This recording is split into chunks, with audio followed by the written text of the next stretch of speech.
Bismillahirrahmanirrahim. Assalamualaikum warahmatullahi wabarakatuh.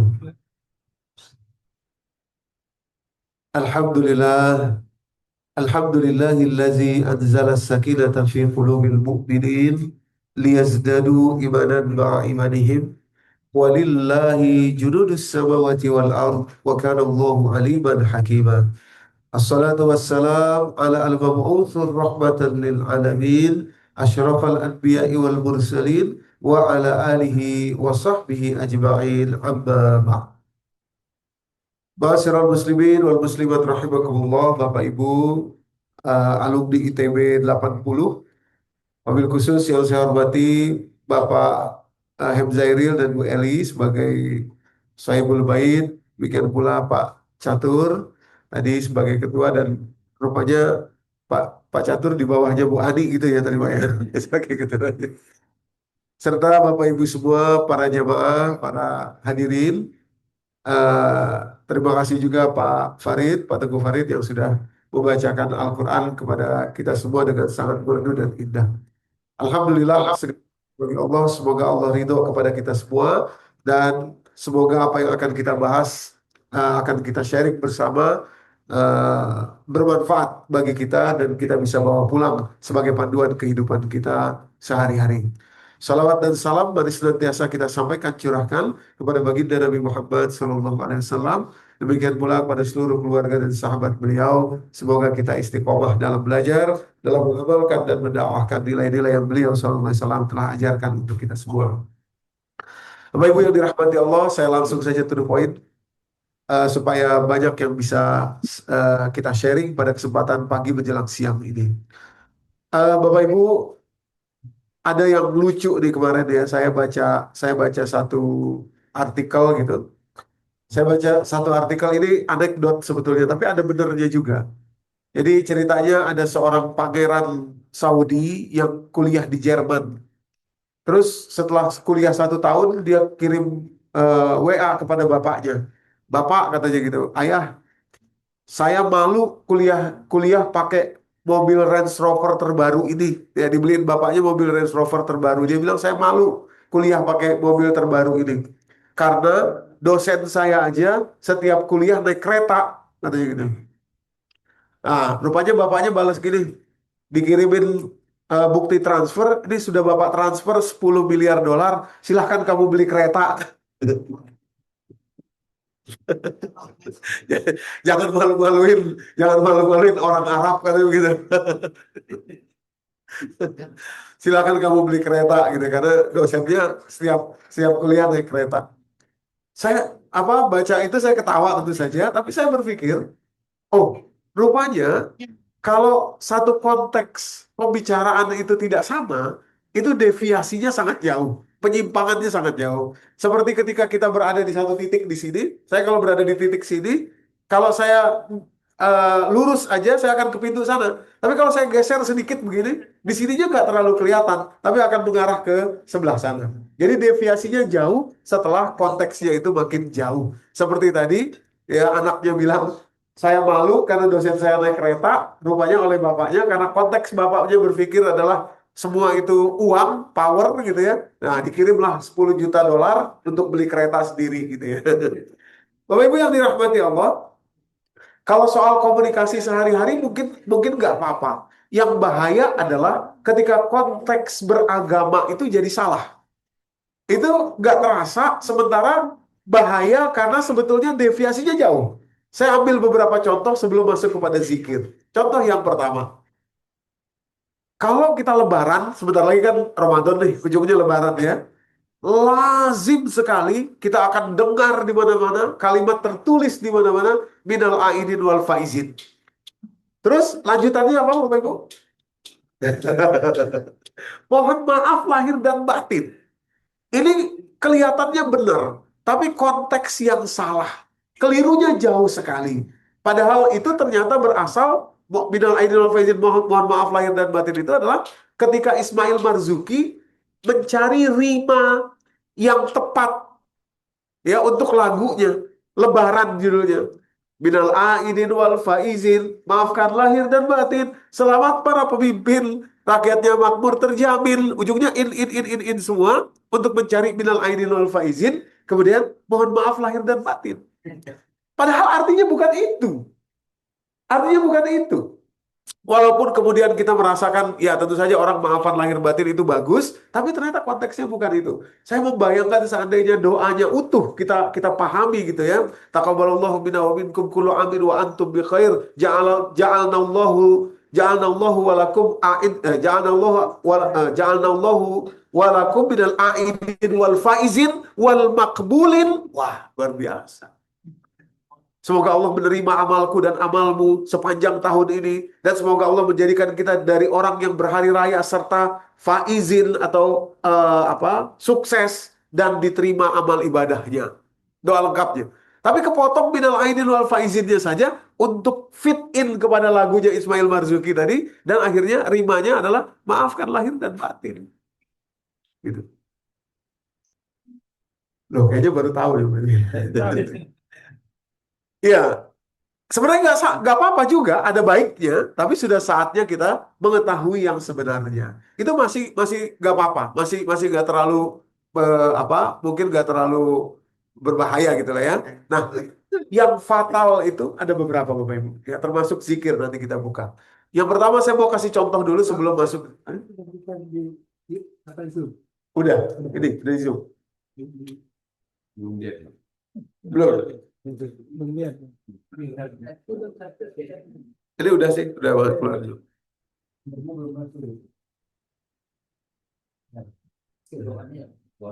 Ibu ada yang bawa tisu kayak gitu, saya minta tisu. Oh iya. Iya makasih. Ya. Udah masuk baru dia? Ya. Masuk. Udah ya, ini tampilan Zoom-nya.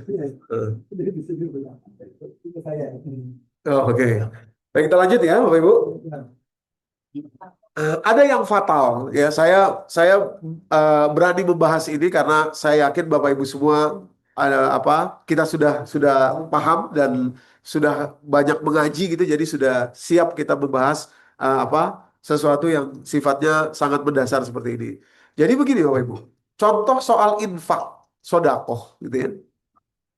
Ya, makasih Pak Farid. Banyak sekali terjadi deviasi, penyimpangan soal bagaimana kalau infak sodakoh itu dibayar 700 kali lipat oleh Allah.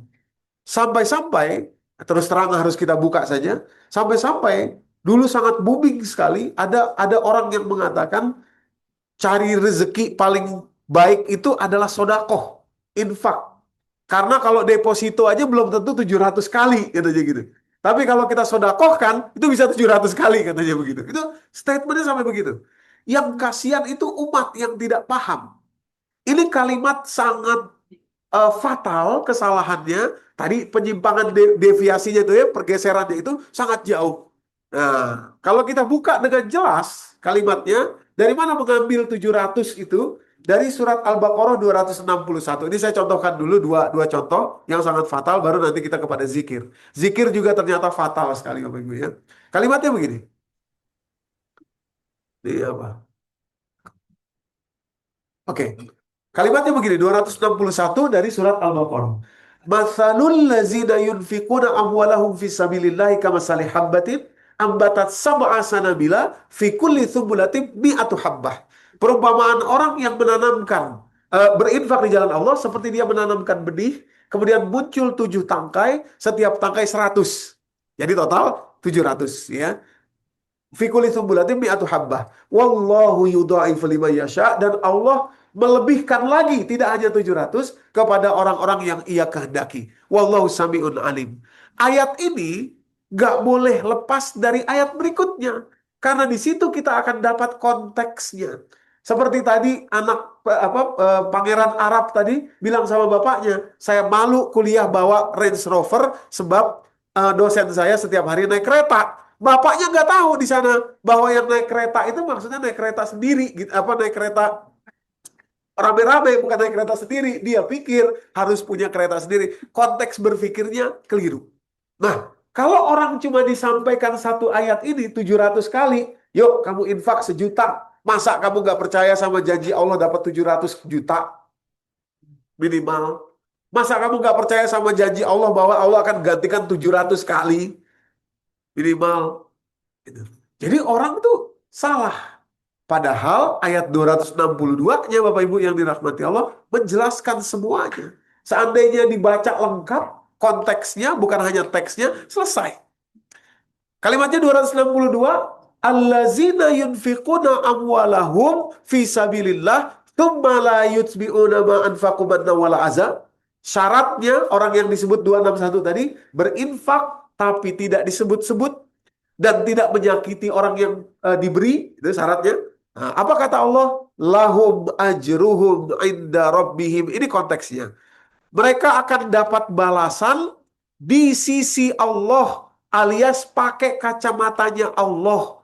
Gak boleh kita pakai kacamata kita. Kalau kamu infak 1 juta, nanti berharap bisa 700 juta. Itu kacamata kita. Padahal kata Allah, lahum ajruhum inda rabbihim. Pakai kacamatanya Allah. Kalau Allah menghitung balasan 700 kali lipat itu dengan sehatnya badan kita, gimana? Kalau Allah menghitung 700 kali lipat itu dengan sehatnya anak cucu kita, gimana? Kalau Allah menghitung 700 kali lipat itu dengan kita bisa mungkin pergi umrah, pergi haji, gimana? Gak boleh pakai kacamata kita. Lahum ajruhum inda rabbihim. Nah, akhirnya dengan salahnya disampaikan sesuai dengan kacamata manusia. Dapat ini rezeki pokoknya 700 kali. Kasihan umatnya. Bapak Ibu. Karena kesalahan konteks. Ya, kesalahan konteks. Oke. Dapatnya lebih banyak. Jadi bahkan dapatnya justru lebih banyak daripada 700 kali lipat. Berapa harga kesehatan kita kalau mau dihitung? Enggak, kalau kita 1 juta, cuma 700 juta, kesehatan kita kalau dihitung bisa ya, jauh-jauh lebih banyak. Lahum ajruhum inda rabbihim. Ya. Tapi betul-betul fatal dampaknya kepada umat yang tidak dijelaskan dengan utuh, Bapak Ibu ya. Ya. Oh, gimana tuh?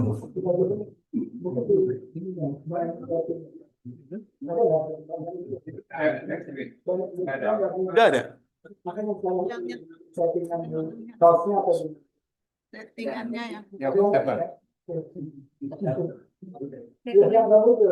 Coba dari ulang ya, saya searching dari ulang. Udah. Udah ada. Udah ada. Oh, ini belum. Itu berarti yang salah. Ada.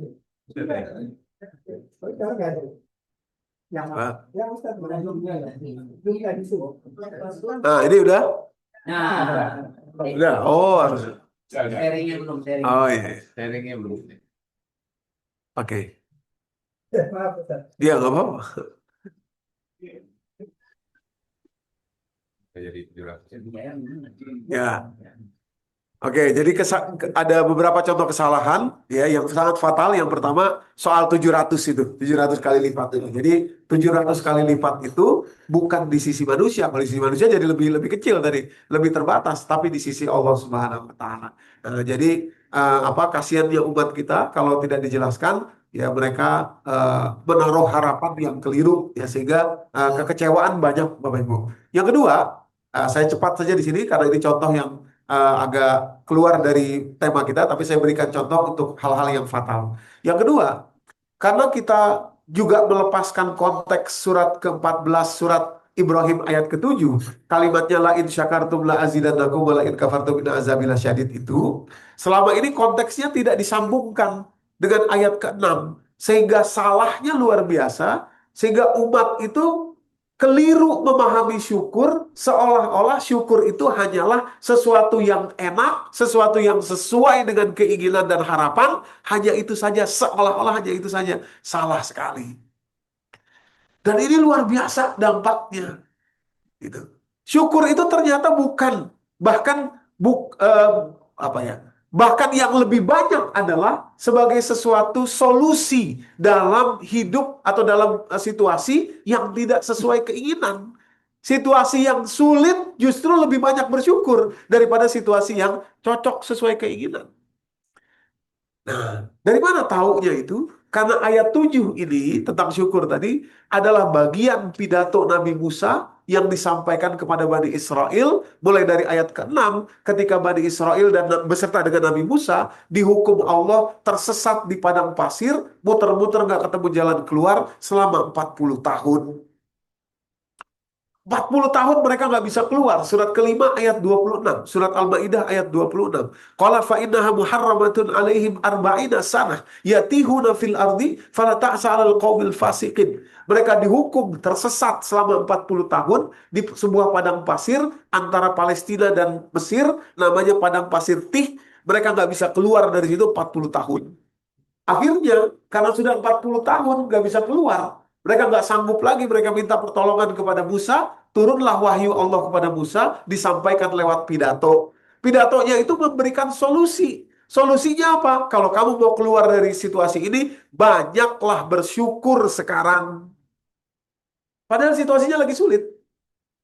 Nah, diawali dari kalimat ayat ke-6-nya, diawali dari ayat ke-6-nya.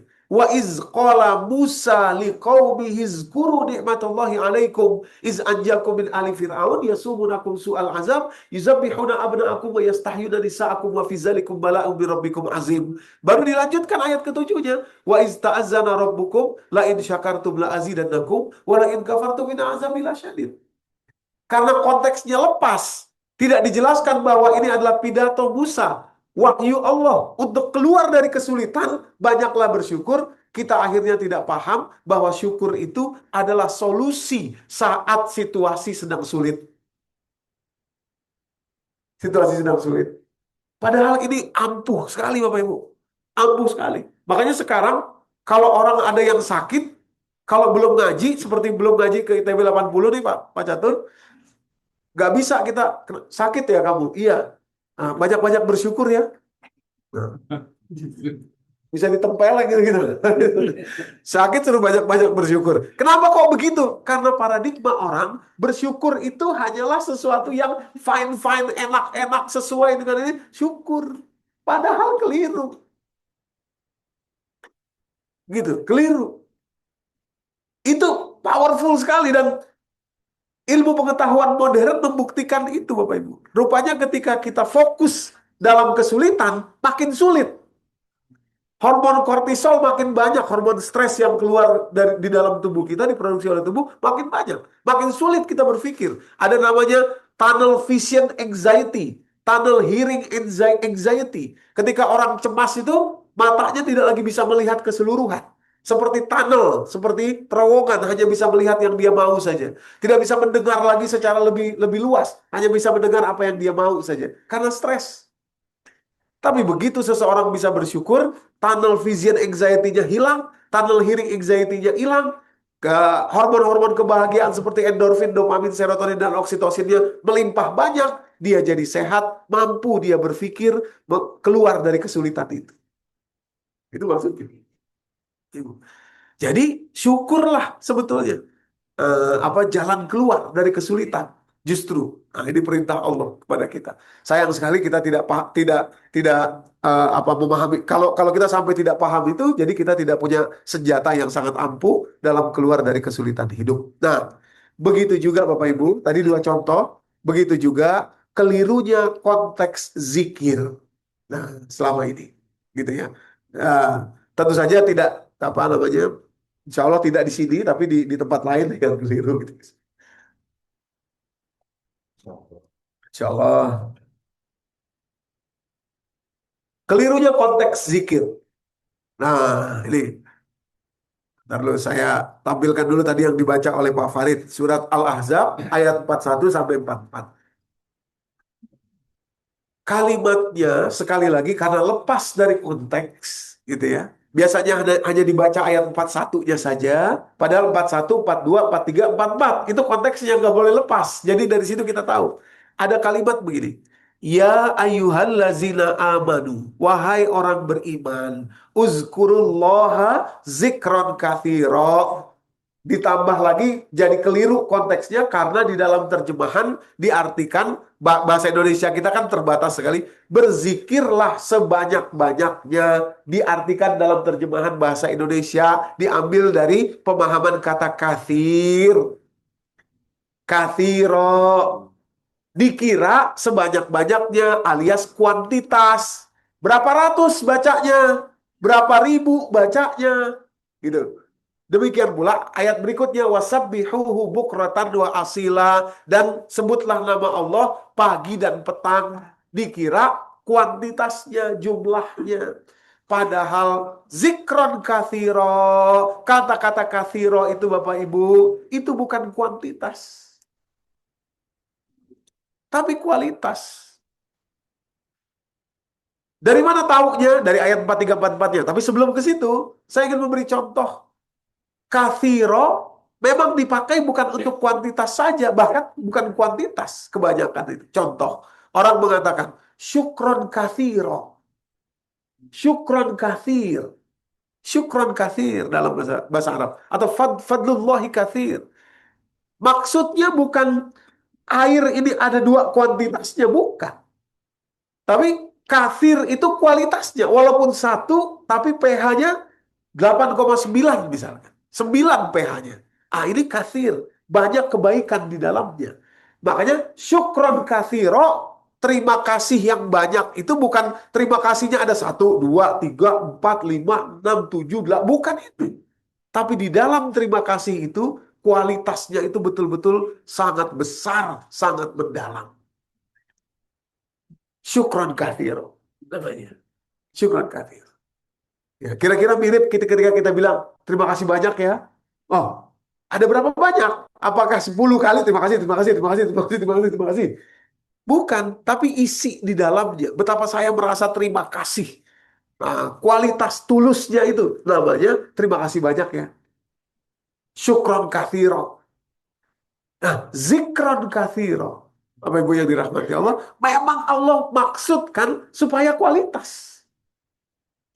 Makanya saya merasa rugi selama puluhan tahun, dikira sudah jumlahnya terpenuhi, kuantitasnya sudah beres. Padahal jauh sekali. Subhanallah 33 kali. Oh udah, subhanallah, subhanallah, subhanallah, subhanallah, subhanallah, subhanallah, subhanallah, subhanallah, subhanallah, subhanallah, selesai. Alhamdulillah, alhamdulillah, alhamdulillah, alhamdulillah, alhamdulillah, alhamdulillah, alhamdulillah, selesai. Karena apa? Di benak saya hanya kuantitas. Maksudnya tadi itu. Kathiro itu. Padahal kualitas. Taunya dari mana? Dari ayat 43 dan 44-nya, Bu. Ya, nih. Bayangin Bapak Ibu ya, ayat ini tidak boleh dilepas dari 4142 setelah Allah perintahkan zikir sebanyak-banyaknya, kualitas tadi, dan sebutlah nama Allah pagi dan sore, pagi dan petang, tiba-tiba langsung Allah menjelaskan siapa dirinya dan bagaimana perbuatannya kepada Anda, kepada saya. Bukankah itu satu koneksi cinta, kualitas? Tiba-tiba Allah bilang begini, huwallazi yusalli alaikum. Dialah yang selalu memberi rahmatnya kepadamu.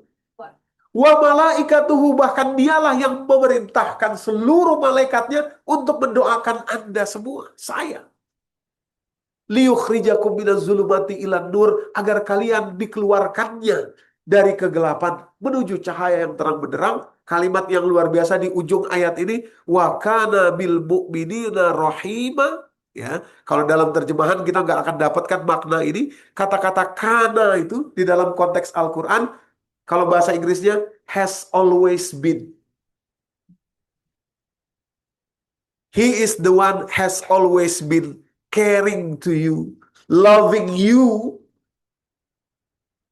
Dialah yang selalu dan akan selalu menyayangimu tanpa syarat apa-apa.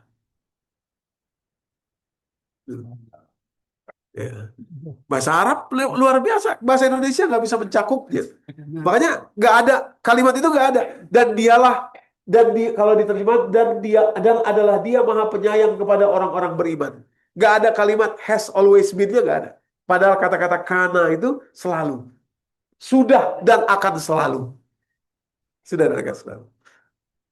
Wa kana bil mu'minina rahima. Dan maksudnya, Bu, Bapak Ibu, jadi zikir itu tolak ukurnya adalah apakah ketika kita menyebut Allah kita merasakan perasaan ini?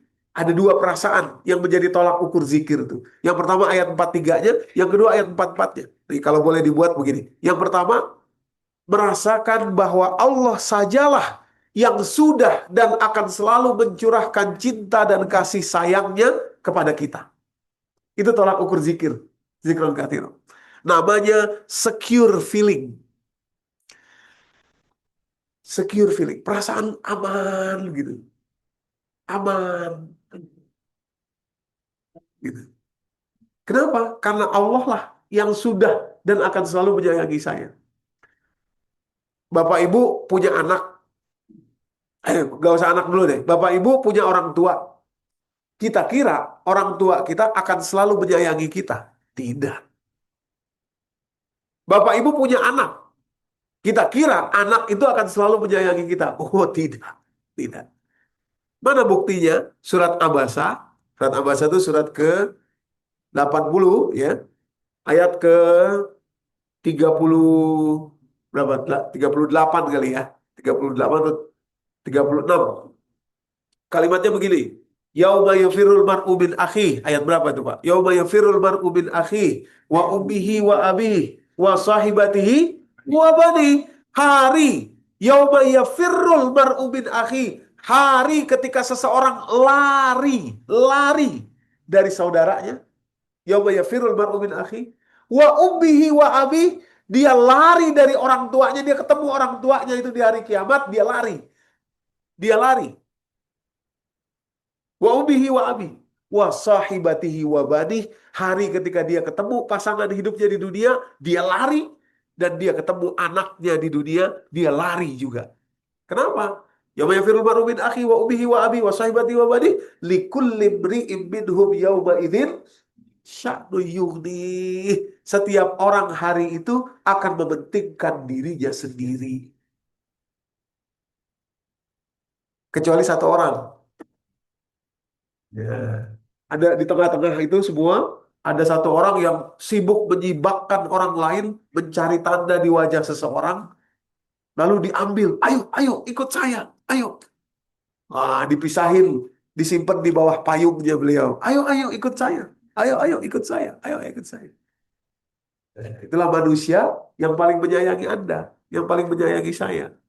Jauh lebih sayang. Makanya kata Nabi Muhammad, saya ini lebih sayang kepada kalian daripada ibu kalian. Saya ini lebih sayang kepada kalian daripada anak-anak kalian. Dan Allah lebih sayang kepada kalian daripada saya kepada kalian. Tuh. Ya. Hari itu orang lari, bukan lari ke kayak dikejar debt collector gitu ya. Lari, wah gak mau ketemu. Jangankan lagi nanya apa, lari. Ya firul mar'u min akhi. Lari. Gak ada yang menyayangi kita seterusnya tuh gak ada. Kecuali Nabi Muhammad dan Allah Subhanahu wa Ta'ala. Bapak Ibu. Gitu. Itulah kenyataannya. Itulah kenyataannya. Gitu. Nah, jadi waktu kita zikir, tolak ukur pertama adalah munculkah rasa, dapatkah kita merasakan bahwa Allah lah yang selalu akan menyayangi kita.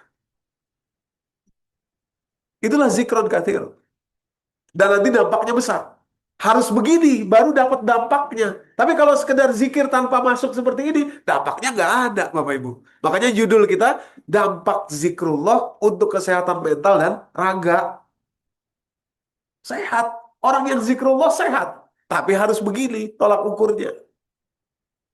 Ada rasa nggak? Ya Allah, terima kasih. Dari dulu, hidup saya memang tidak pernah, ya Allah, sedetik pun saya menentukan semua adalah atas karunia-Mu, pertolongan-Mu, pemberian-Mu. Nah gitu, rasa nggak itu kita? Subhanallah, Maha Suci Engkau ya Allah. Takdir-Mu yang Kau tentukan perjalanan hidup ini. Ya, subhanallah, subhanallah, subhanallah. Alhamdulillah, terima kasih ya Allah, alhamdulillah, alhamdulillah. Nah, itu.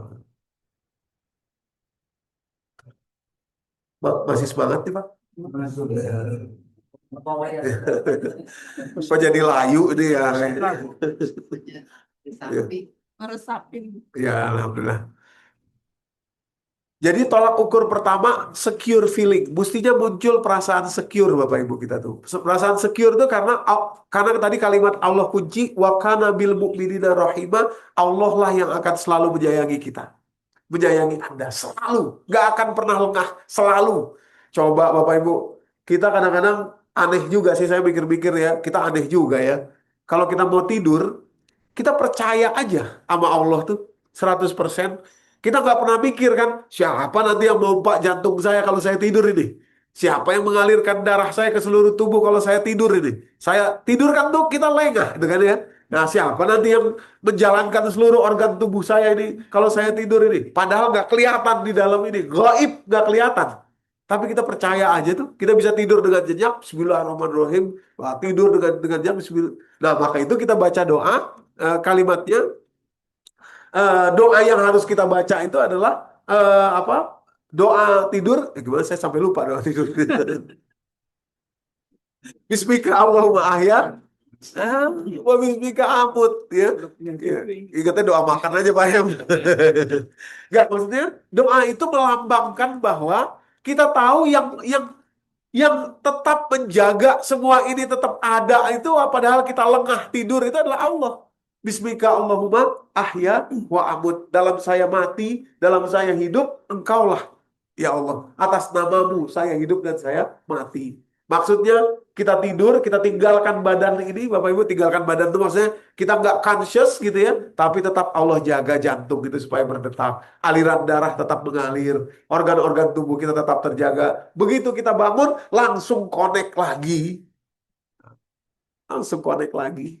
Nah, padahal nggak kelihatan di dalam tubuh itu organ-organ tubuh kita yang Allah Subhanahu Wa Taala jaga. Nah, harusnya segitulah secure feeling kita. Ya, seperti ketika kita tidur, secure kita, tenang aja. Ya, harusnya seperti itulah kira-kira dampak zikir kepada kita yang pertama. Yang kedua, ayat 44-nya, Bapak Ibu. Nah, ini luar biasa. Tadi dibacakan, diulang 2 kali oleh Pak Farid tadi. Tahiyyatuhum yawma yalqaunahus salam. Salam penghormatan mereka, orang-orang mukmin nanti saat jumpa dengan Allah adalah salam. Salam itu berserah diri, apa ya, eh, bahagia. Nah, salam itu berserah diri, bahagia, salam. Yauma yalqaunahu salam wa a'adda lahum ajran karima, dan Allah janjikan kepada mereka, Allah sediakan kepada mereka pahala yang mulia bagi mereka. Jadi ayat ini Bapak Ibu, tolak ukur yang kedua dari orang zikir yang benar, merasakan antusiasme, antusiasme menuju janji Allah, yakni negeri akhirat. Nah, ini zikir yang betul itu harusnya membuat cinta kita kepada Allah. Bayangin Bapak Ibu, Anda masih di sini, tapi Allah sudah ngotot bilang sama Anda, kembalimu sudah saya siapkan. Sudah saya siapkan panitia menyambut kamu. Kitanya masih di sini. Ini ayatnya, ayat 44. Wa adalahum ajran karima. Saya siapkan balasan yang mulia. Itu artinya kalau kita dipanggil oleh orang tua kita tuh, pulang ya, ibu udah masakin ini, udah masakin itu, udah masakin ini, udah masakin itu. Gitu. Jadi harusnya kita antusias. Makanya gini Bapak Ibu, kalau orang sudah zikirnya benar Bapak-Bapak, Ibu-Ibu, nggak boleh lagi ada kata-kata begini, Ustadz, saya bukan takut mati, tapi amal saya belum siap. Nggak boleh lagi. Kenapa nggak boleh? Gini Bu, gini Pak. Contohnya Bapak Ibu punya anak 2 nih, punya anak 2. Lalu Bapak Ibu bilang sama anak yang satu, nak, kamu nanti pulang ya, hari Minggu ke rumah ibu. Terus anak ini bilang, Bu, oke, saya pulang, tapi saya pastikan dulu ya, apakah saya bisa enak pulangnya ke sana? Apakah itu nanti akan membahayakan saya atau tidak perjalanannya ke sana? Apakah saya beres, selamat saya di sana? Kalau sudah beres, baru saya pulang. Aduh. Anak kedua, nak, besok kamu pulang ya ke rumah ibu. Anak kedua ini tahu dia nggak punya banyak perbekalan untuk menyelamatkan perjalanan pulangnya kepada ibunya. Tapi karena cinta kepada ibunya, begitu ibunya panggil, nak, kamu pulang ya besok. Siap, Bu. Dia bilang, siap, Bu. Padahal dia tahu dia nggak punya cukup bekal. Bahkan dia bilang sama ibunya, ibu mau dibelikan apa? Padahal dia nggak punya uang, nggak pegang uang. Ibu mau dibelikan apa? Kalau ibu panggil, saya datang. Kira-kira ibu bakal ridho sama anak yang mana? Anak pertama apa anak yang kedua? Ya. Pasti kita akan ridho sama anak yang ini. Kenapa? Karena begitu dia dipanggil, saya datang, Bu. Siap. Titik. Begitulah hubungan kita dengan Allah. Mengingat kematian, mengingat jalan menuju pulang kepada Allah, mengingat jalan kembali kepada Allah. Allah sendiri bolak-balik mengatakan di dalam Al-Quran, saya siapkan untuk kalian. A'adda lahum ajran karima. Penyambutan, panitia, Allah siapkan untuk menyambut Anda kembali. Masa Anda pikir-pikir dulu, kalau selamat oke, kalau belum selamat ntar dulu deh. Bukankah itu ego? Ego. Makanya orang husnul khotimah tuh ada dua. Surat Al-Fajr kalimatnya. Ya ayat Tuhan nafsul mutmainnah. Kalimatnya ya. Irji'i ila rabbiki. Ada dua nih. Radiyatan mardiyah. Radiyatan mardiyah. Radiyatan itu andanya dulu ridho kepada Allah. Baru Allah limpahkan keridhoannya kepada Anda. Nah, jadi kalau orang sudah zikir, ini lucky feeling. Kita dihidupkan, dipanggil Allah itu lucky feeling. Perasaan yang beruntung. Karena kita akan sampai kepada janji Allah yang sudah Allah siapkan untuk kita. Jadi nggak boleh lagi dong kita ada perasaan takut mati itu nggak boleh lagi. Zikir yang benar itu tolak ukurnya begitu. Tapi amal saya belum siap, Ustadz. Maksudnya kalau amal siap, Anda bisa selamat begitu. Tidak bisa. Tapi ridho lah, ridho. Jadi mulai sekarang bayangkan itu nanti ketika Allah panggil, saya ridho ya Allah. Saya ridho ya Allah. Radiyatan. Mardiyah. Baru kemudian Allah kucurkan ridhonya kepada kita. Harus dari kita dulu, radiyatan. Dengan ridho. Maksudnya ridhonya kita. Baru mardiyahnya Allah Subhanahu wa taala dilimpahkan kepada kita. Baru ketika itulah Allah panggil irji'i ila rabbiki radiyatan mardiyah fadkhuli fi ibadi wadkhuli jannati. Kuncinya ridhonya kita. Ridhonya kita. Lucky feeling. Ya, lucky feeling. Ya. Jadi mudah-mudahan nanti setelah zikir kita tidak lagi ya mengkhawatirkan kematian, justru antusias. Oke. Nah, Bapak Ibu, ya, zikir yang seperti inilah yang justru rupanya bisa berdampak kesehatan kepada jiwa kita, mental kita, dan juga raga kita atau fisik kita, Ibu-ibu. Ya, dari mana taunya? Nih, ada beberapa penelitian modern yang saya bawakan untuk kita semua agar kita. Jadi maksud saya penelitian modern itu sebetulnya hanyalah kacamata untuk kita melihat bahwa Al-Quran itu benar. Penelitian modern itu telah terlambat 1400 tahun. Terlambat 1400 tahun. Al-Quran sudah duluan. Nah, ini ya. Ini apa publikasi di National Library of Medicine. Ini National Library of Medicine ini adalah satu website yang isinya tuh penelitian-penelitian yang sudah terseleksi apa istilahnya Scopus a, apalah gitu ya saya lupa juga istilahnya itu. Nah, ini penelitian dilakukan di Amerika, Bapak Ibu, terhadap 220 orang pasien serangan jantung. Awalnya mereka di Islandia. Islandia itu fasilitasnya itu tidak baik dan penanganannya juga tidak cepat. Lalu 220 orang ini dipindah ke fasilitas perawatan jantung yang ada di New York di Amerika gitu ya. Nah, lalu disurvei setelah sekian lama mereka dipindah ke situ, disurvei berapa tingkat rasa aman mereka setelah pindah dan dampaknya terhadap percepatan fisik kesembuhan mereka. Ternyata dampaknya luar biasa. Rasa aman yang dirasakan oleh pasien, ya padahal itu hanya fisik saja. Rasa aman itu ternyata memiliki tingkat berdampak terhadap tingkat kemajuan kondisi jantung dan kesehatan fisik secara signifikan dibandingkan pasien yang kurang merasa aman. Jadi dulu waktu dia masih di fasilitas yang tidak aman, menurut dia tentu saja secara secara subjektif, nah itu declining. Tapi begitu dia dipindah, padahal semua tindakannya sama saja, tapi fasilitas dan orang-orangnya itu membuat dia merasa aman, maka naik tingkat kesembuhannya naik, Bapak Ibu. Nah, ya maksud saya, ya seandainya kita bisa merasakan zikir sebagai rasa aman tadi itu, setiap kali zikir kita merasa aman, Allah selalu menyayangi kita, sudah dan selalu menyayangi kita, maka dampaknya luar biasa kepada fisik kita, Bapak Ibu. Bahkan orang dengan gagal jantung saja, serangan jantung itu bisa pulih.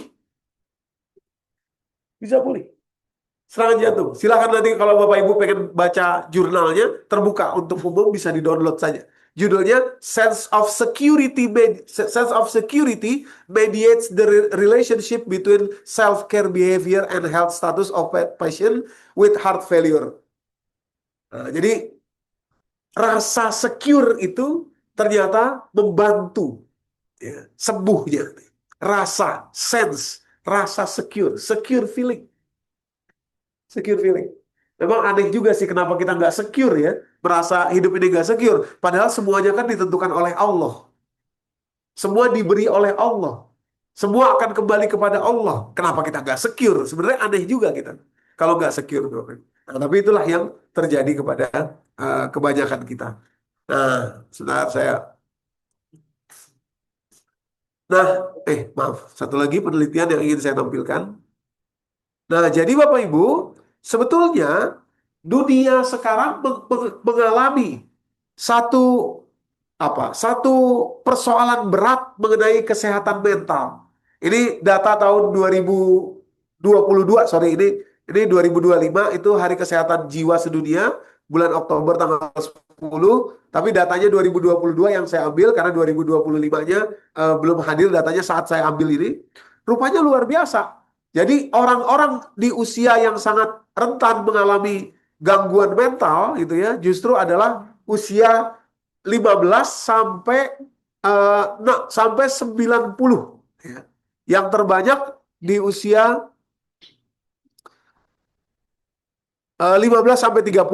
Nah, selebihnya itu nanti ya mengalami gangguan kesehatan mental yang lebih banyak. Totalnya kalau boleh di summary itu dari setiap 10 orang ada satu yang mengalami apa yang dikenal dengan istilah eh, GME itu gangguan mental emosional. Bukan gangguan mental seperti yang kita ketahui dari sakit jiwa, bukan, tapi gangguan mental emosional. Apa itu gangguan mental emosional? Menurut Departemen Kesehatan Indonesia, gangguan mental emosional itu adalah ketika emosi seseorang itu membuat dia terindikasi gangguan mental. Misalkan marah-marah mulu jadi hipertensi, mikirin sesuatu cemas, diabetes, gulanya naik, gitu. Itu gangguan mental emosional. Jadi mental emosional membuat gangguan terhadap fisik, ya, kendala fisik. Nah, begitu juga serangan jantung dan lain sebagainya. Nah, dari semua itu, yang menarik juga ada data tahun 2025, saya ingin menunjukkan saja bahwa kita butuh zikir yang benar. Faktor yang mempengaruhi kesehatan mental itu ternyata yang nomor 2, Bapak Ibu, yang nomor 2 terbanyak itu adalah hubungan sosial. Nah, jadi masalah finansial itu yang pertama, yang kedua itu hubungan sosial. Adapun trauma masa lalu, terus genetik, biologis, dan lain sebagainya itu nomor kesekian. Itu sedikit sekali. Justru yang menarik ini adalah nomor 2, hubungan sosial. Ya, jadi orang-orang yang sudah di usia tertentu rupanya akan banyak lebih sensitif, akan banyak lebih stres karena hubungan sosial. Contohnya banyak orang yang anaknya sudah menikah, itu merasa kesepian, merasa anaknya tidak lagi mau berhubungan sosial kepada dirinya sebagai orang tua, merasa ditinggal dan lain sebagainya. Rupanya itu pemicu stres yang amat besar, gitu ya, kepada kondisi masyarakat di Indonesia yang disurvei antara April sampai Mei 2025. Iya. banyak, tinggi sekali tingkatnya itu ya. Nah, semua stres itu rupanya memang tersimpan di dalam tubuh manusia, tercatat sebagai sebuah kendala fisik ya, diawali dari apa namanya dari detak jantung yang tidak baik. Saya cepat saja ujungnya Bapak Ibu ya, sebelum mungkin kita bisa bertanya jawab di sisa. Saya nggak, maaf nih, saya nggak berasa juga sudah jam 11 ya. Terakhir saya ingin tampilkan eh, satu penelitian lain mengenai di dunia barat sekarang orang sangat sangat tertarik dengan istilahnya mindfulness. Ya, mindfulness based stress reduction. Disingkat menjadi MBSR, mindfulness based stress reduction. Nah, jadi ini sekarang terkenal sekali di dunia barat ya. Nah, mindfulness based stress reduction itu bisa menurunkan stres, bisa menurunkan gejala sakit fisik, bahkan bisa menurunkan aktivitas sitokin yang sitokin itu secara sederhana menjadikan inflamasi atau peradangan di dalam tubuh manusia. Dan kita tahu peradangan itulah sumber gagal jantung. Gagal jantung yang utama itu bukan karena kolesterolnya, bukan karena zat asam lemaknya, tapi karena peradangannya, Bapak Ibu. Nah, jadi menurunkan mindfulness based reduction, menurunkan stres, menurunkan aktivitas sakit, dan menurunkan inflamatori atau peradangan yang berasal dari level sitokin yang naik pada pasien yang diteliti ini, pada pasien autoimun ya, pada pasien autoimun yang diteliti, autoimun hepatitis ya, atau hati, Bapak Ibu. Nah, zikir sebetulnya adalah suatu yang lebih hebat daripada mindfulness based reduction. Karena dalam zikir itu, ya Allah memang memerintahkan kepada kita untuk menjaga kondisi mental kita, kondisi jiwa kita, dan dampaknya bisa membuat kita tentram dan bahagia. Surat Ar-Ra'du, surat 13 ayat 28. Allazina amanu wa tatma'innu qulubuhum bizikrillah. Ala bizikrillahi tatma'innul qulub. Hanya dengan zikrullah lah kolbu atau jantung seseorang itu bisa tenang. Dan itu berdampak tadi kepada keseluruhan tubuhnya. Jadi zikir yang benar jauh lebih berbobot, lebih berkualitas, berdampak kepada tubuh kita ketimbang hanya mindfulness based reduction stress, MBSR. Ya, kita punya itu, kita punya zikir. Cuma harus zikir yang benar sesuai konteksnya tadi. Surat Al-Ahzab 41, 42, 43, dan 44. Ada dua tolak ukurnya, yakni secure feeling dan lucky feeling. Kurang lebih demikian yang bisa saya sampaikan. Kita sisakan waktu bisa berdiskusi atau tanya jawab. Bila itu wal hidayah. Assalamualaikum warahmatullahi wabarakatuh. Kita buka tanya jawab. Kalau yang mau bertanya,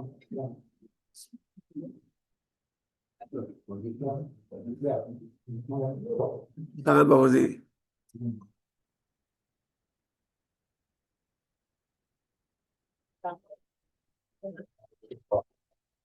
Waalaikumsalam warahmatullahi wabarakatuh. Silakan.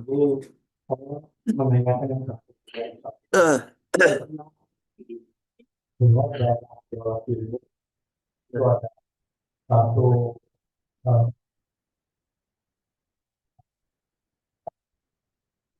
banyak orang-orang mirip yang anaknya atau tetangga atau apa yang pada terpengaruh apa gitu. Iya. Terus di pesantren itu dia Iya. selalu berada pagi, ya sore, hampir. Eh, Kadang-kadang diajak ke sungai, dia sambil berendam, Iya. dia zikir Iya. Yang banyak. panjang hari gitu. Iya. Jadi ya pagi, siang, sore kadang ya ada waktunya lah. Iya. Itu di mana menurut itu Ustaz? Iya. Kuantiti dan banyak itu dan kualitas yang baik. Iya. Iya, jadi memang banyak hal yang seperti itu dan kita lihat buktinya juga ada. Artinya dalam zikir yang dilakukan itu eh, terasa akan adanya satu either secure feeling atau lucky feeling tadi. Setidak-tidaknya bergantinya situasi itu membuat stresor yang selama ini ada kepada orang tersebut jadi berubah. Jadi setidaknya ada itu. Tapi yang kurang baik adalah ketika orang ini kembali ke lingkungan hidupnya semula, ya rata-rata akan kembali lagi ke situasi yang sebelumnya. Ya kenapa? Karena stres pemicunya muncul lagi. Nah, jadi sebetulnya sudah bagus ya, tapi kemudian harus dikembangkan dengan lebih ke dalam lagi, ke dalam diri lagi, sehingga tidak terpengaruh situasi dimanapun, tapi terpengaruhnya oleh motivasi di dalam diri gitu ya. Saya pikir begitu. Jangan dikembalikan ke lingkungan yang dulu. Iya, atau dikuatkan dulu di dalamnya. Jadi bukan hanya karena sensasi situasi yang berubah, tapi maknanya itu ke dalam diri. Ya, kalau sudah itu, dimanapun, walaupun kembali lagi ke tempat semula, nggak ada masalah. Kurang lebih begitu. Yang lagi Ada dua.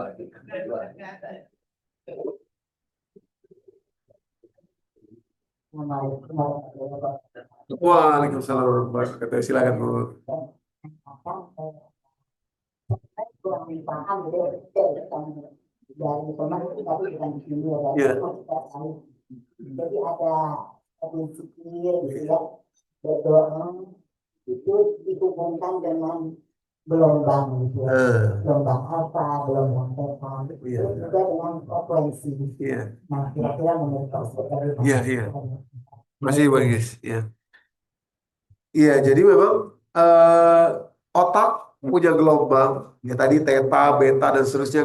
Pokoknya intinya makin dalam itu makin makin makin gelombangnya makin panjang gitu ya. Jadi apa namanya makin tenang, nah, kira-kira begitu. Tentu saya sebetulnya gini Bu, saya tadi tidak membahas itu sebetulnya karena saya pikir akan lama. Cuma memang begini, sebetulnya pusatnya itu bukan otak, tapi justru jantung.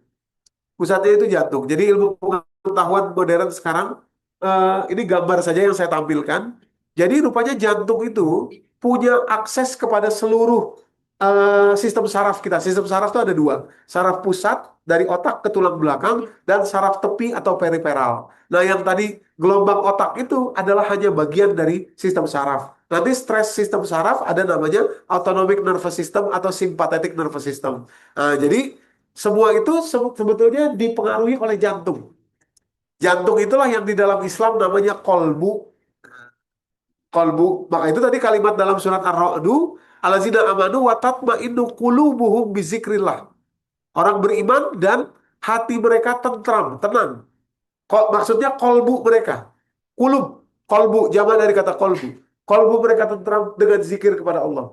Nah, jadi sebetulnya gelombang otak akan terpengaruh dengan heart rate variability atau disingkat HRV. Heart rate variability, bukan heart rate, tapi heart rate variability. Variabel detak jantung. Variabel, dia ada variabelnya, itu detak jantung itu. Nah, jadi semakin banyak variabelnya, itu artinya semakin tenang jantungnya, dan itu membuat kemampuan kepada otak kemampuan untuk mengikat otak, gitu ya. Kalau boleh izin, saya tampilkan satu video, nggak apa-apa, Ibu? Ya, boleh ya?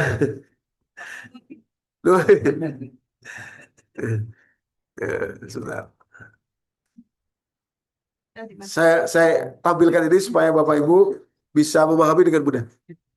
Oh iya, iya, sebentar Pak. Saya sedikit lagi. Di luar pengen nanya juga katanya. Masuk ke dalam. Oh. Masuk dalam. Bentar, Bu. Saya tampilkan sedikit aja mengenai kaitannya jantung dan otak serta tadi gelombang otak tadi ya.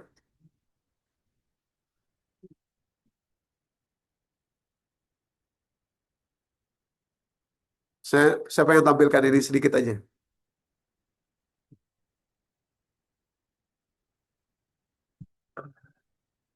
Ini adalah sebuah lembaga penelitian jantung terbesar di dunia, namanya HeartMath Institute, yang ada di California, Amerika. Dan kita perhatikan bagaimana hasil penelitian dia mengenai jantung ya, kolbu dalam bahasa Islamnya.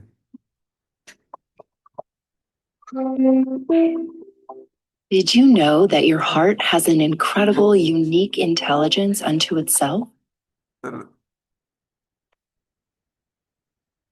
Oh iya, saya lupa harus di-share ke sini dulu ya, Zoom.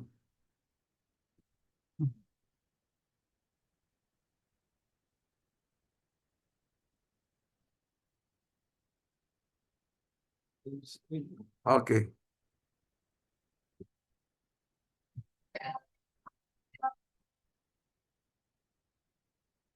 Did you know that your heart has an incredible, unique intelligence unto itself, or that it has a significant influence on our perceptions, emotional experiences, and higher mental processes?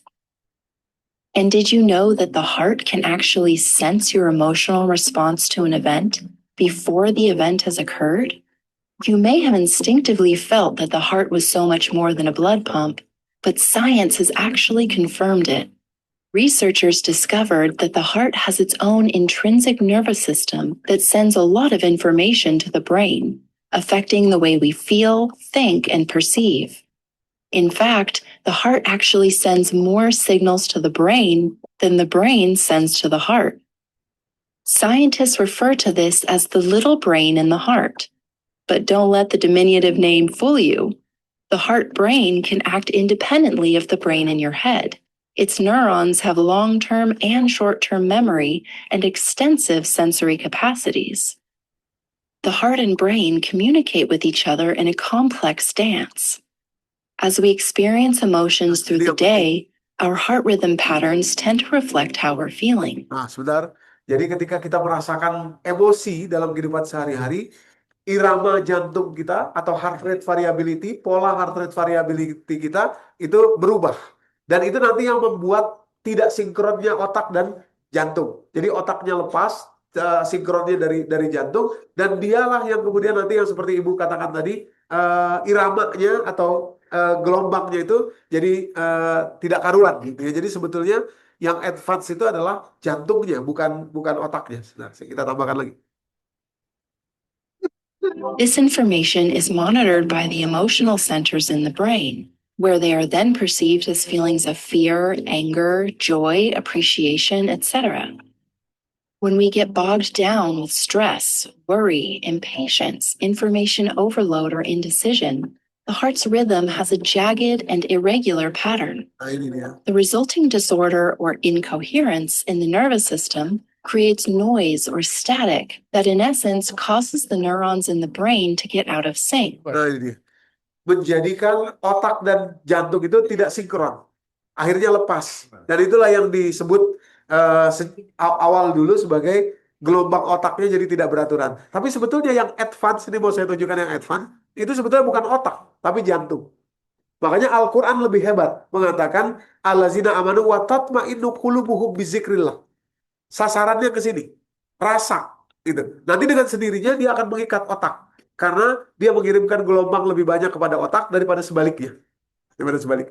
Kurang lebih begitu, guys. Sekedar menambahkan. Ada pertanyaan di luar. Di tangga. Di luar situ yang ada di. Waalaikumsalam warahmatullahi wabarakatuh. Silakan, Pak. Saya ingin melakukan Ya. Jadi misalnya menggeser gelombang otak dari beta ke alfa, Ya. dan itu menurunkan heart rate sama tekanan darah. Ya. Cuma zikir itu mungkin sama dengan self meditation, sama dengan hipnosis diri, hipnosis sendiri. Oke. Nah, cuma hari ini saya agak ngeri ya, ngeri itu takut karena kalau kayak orang sakit jiwa, itu mereka terkena waham. Waham itu apakah dia mendengar suara, gitu ya, dan menganggap itu benar, dan kedua jalur pikirannya sendiri. Ya.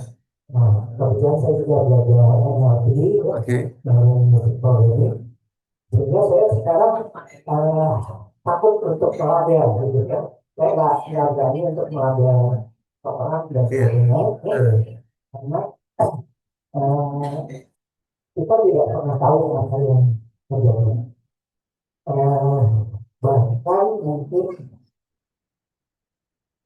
kemarin saya naik motor terus ditabrak, ternyata kan tidak ada. sampai apa jadi nasi kuku nasi lepas Oh, Masya kuku Allah. ada yang nampak Iya. yang bantu itu kerjanya sih alhamdulillah nggak apa-apa di Iya, Masya Allah. sebenarnya kalau saya punya lagi nah saat itu kalau kita berhasil dikasih Iya. karena yang nabrak pakai motor Boleh. juga. Iya. Saya lihat dia juga kakinya terakhir. Saya malah salamin. Iya. Nabrak. Iya. Saya nyanyi apa? Ganti atau nyanyi apa? Iya. Padahal nanti kalau setelah itu saya minta ganti dia akan Iya. karena kesalahan dia. Iya. Nah, eh, kemarin beberapa kali, alhamdulillah 2 tahun lalu ya, 2 tahun lalu saya dapat pelatihan hipnoterapi di Iya. di Perak, Iya.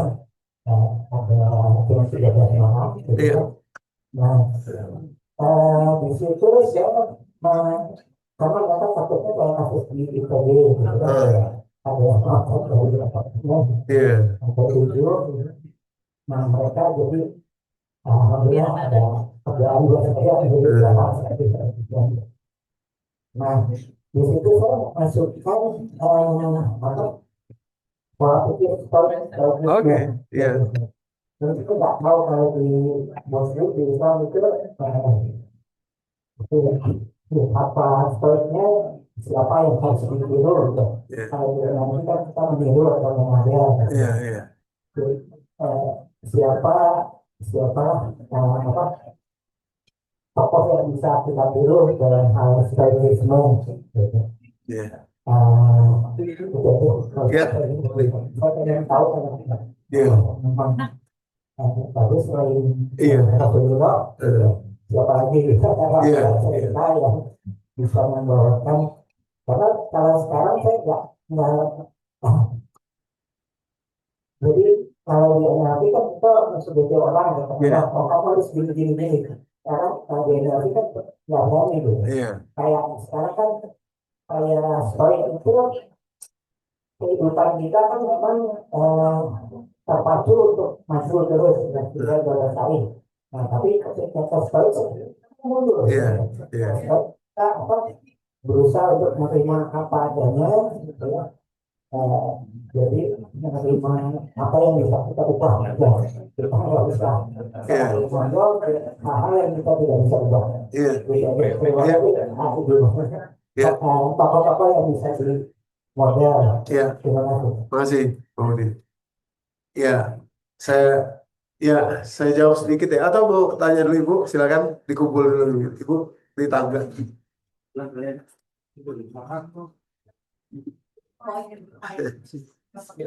Waalaikumsalam warahmatullahi wabarakatuh. Silakan dulu. Iya. Quran itu seruan, himbauan, pemerintahan yang itu perlu selalu ada. Iya. Yang saya tanyakan, bukan bahasanya apa perlunya Allah mengingatkan manusia untuk kepadanya. Ya. Beliau itu punya semua kuasa untuk apa ini? Itu berapa sih hukum dan sebagainya. Apakah untuk dunia ini semata-mata untuk Allah jalan untuk berikan rahmat atau bagaimana? Mas keterangannya apa? Ya, betul. Terima kasih. Oke, saya jawab dulu 2, nanti baru. Oh, sekalian 3 aja kali ya, Bapak di luar nanti. Tadi udah. Dari luar Kita estafet. Main estafet aja, Bang.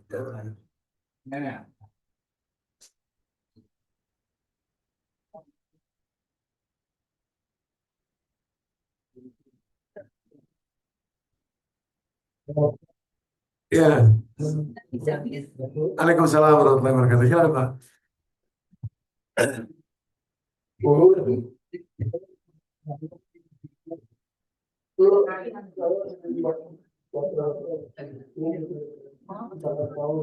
Ya.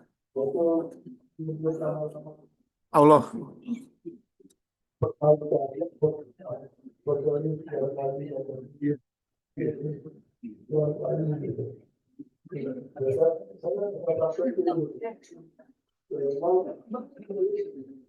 Akhirnya saya sendiri ya ini apa dalam perjalanan saya praktekkan itu ya kenapa harus 336 kali apa harus 656 kali apa harus 1000 kali atau berapa gitu ya akhirnya saya enaknya saya itu kalau saya tembak rasa gitu ya ya saya juga nggak tahu ada perasaan apa yang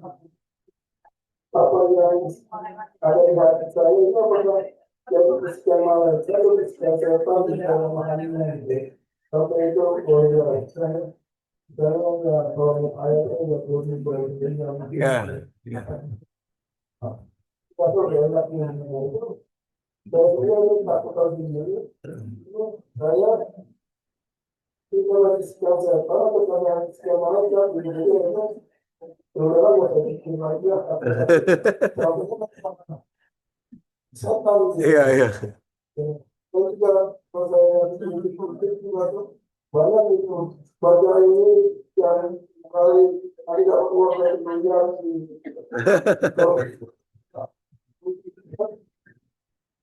nah jadi maksudnya bagaimana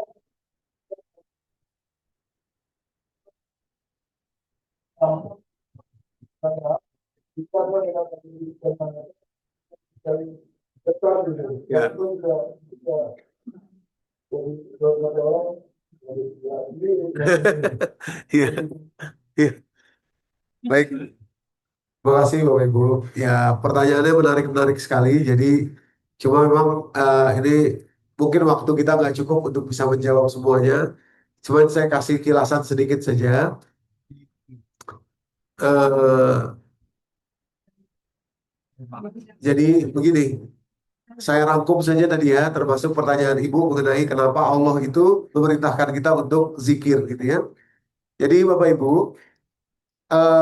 di dalam Al-Quran itu nanti ada beda fungsi antara otak dan jantung alias kolbu. Ya, kolbu itulah pusatnya gitu ya. Nanti kita, tapi ini nggak bisa saya sampaikan dengan mudah. Maka itu saya ada program namanya, kami ini bukan iklan, hanya menjelaskan bahwa bicara ini tuh harus panjang. Itu kami 3 hari 2 malam itu tanpa berhenti terus membicarakannya supaya mengerti apa bedanya kolbu, jantung, dan otak. Ini berkaitan sekali dengan pertanyaan pertama dan pertanyaan ketiga tadi bahwa eh, otaklah yang bisa dimasuki oleh setan. Kalau kolbu nggak bisa. Ini yang bisa dimasuki oleh setan itu hanya otak. Itu sebabnya disclaimer saya adalah selama metode itu masih mengendalikan otak, apakah itu namanya hipnoterapi, apakah itu namanya neuro-linguistic programming, apakah itu namanya ikigai, apakah apapun namanya, selama dia mengendalikan otak, itu berarti belum 100% bisa steril. Sebab tadi itu juga lah Bapak mengatakan, kalau stoikisme, ya, Zeno itu pendirinya itu, ujungnya dia bunuh diri juga. Stoik itu. Ya, salah satu yang ajaran yang sangat mendasar adalah kita bisa mengubah apa yang ada di dalam kekuasaan kita dan kita lepaskan apa yang tidak ada di dalam kekuasaan kita. Tapi selama dia masih ada di otak, ya, kita misalkan ada lagi misalkan begini. eh, Menciptakan hipnosis kepada diri sendiri misalkan seperti kalimat wahai my inner child gitu ya. Now I am here, sekarang saya ada di sini, mengembalikan lagi memori masa kecil yang traumatis dan lain sebagainya. Itu ternyata ada beberapa kasus orang itu kena serangan jantung waktu mencoba mengembalikan itu. Dan akhirnya wafat. Kemarin ada jamaah kami, beliau lulusan ITB juga tahun 84. Namanya Pak Tutuko. Itu dalam satu pelatihan seperti itu, hipnosis itu kemudian ingat masa lalu yang traumatis itu, heart rate variability-nya justru jadi terpengaruh dan kena serangan jantung. Kena serangan jantung. Jadi sebetulnya singkat cerita, ini tentu tidak bisa kita bahas dengan mudah, tidak bisa kita bahas dengan cepat. Termasuk pertanyaan Bapak tadi, kalau saya zikir, ini dari setan apa dari Allah nih rasanya nih, atau pikirannya itu. Nah, Itulah sebabnya ada bedanya antara otak dan kolbu atau jantung. Saya menyebutnya dual engine. Dual engine. Seperti Boeing 737, kalau Boeing dan Airbus A320 itu engine-nya dua. Engine-nya dua itu harus sinkron kedua-duanya. Ya, maka tadi saya tunjukin satu video bahwa jantung itu it is so much more than a blood pump. Bukan hanya sekedar pompa darah, tapi dia punya intrinsic nervous system sendiri. Dan bahkan dia punya long term and short term memory dan sensor kapasitas yang jauh lebih luas daripada otak. Jadi gelombang otak yang dibicarakan sejak dulu itu ternyata nggak ada apa-apanya dibandingkan gelombang jantung. Nah, bahasa Al-Quran, kolbu. Maka itu setan tidak bisa masuk ke kolbu. Cuma bisa mewas-waskan saja, ngebisikin. Alazi yuwaswisu fi sudur, was-was. Tapi kalau ke otak, dia bisa masuk. Dia bisa menguasai. Mana dalilnya? Surat An-Nisa, surat keempat, mulai dari ayat 117 sampai ayat 119. Di ayat 118-nya, langsung to the point saja, kalimatnya setan bilang begini, diabadikan oleh Allah dalam Al-Quran. Wa qala, kata setan, la'attakhizanna min ibadika nasiban mafruḍa, saya akan mengambil bagian kepada hambamu, di bagian itu namanya nasib mafruḍa. Nasib itu adalah sesuatu yang tidak tertukar dengan orang lain. Nasib, misalkan adik kakak, dia satu rahim, satu rumah dibesarkan, tapi memorinya beda. Itu namanya nasib. Mafrudo diambil dari kata furoda yang artinya sendiri. Jadi bagian sendiri di dalam hamba itu ada bagian sendiri yang akan diambil oleh setan. Itulah otak, memori. Memori.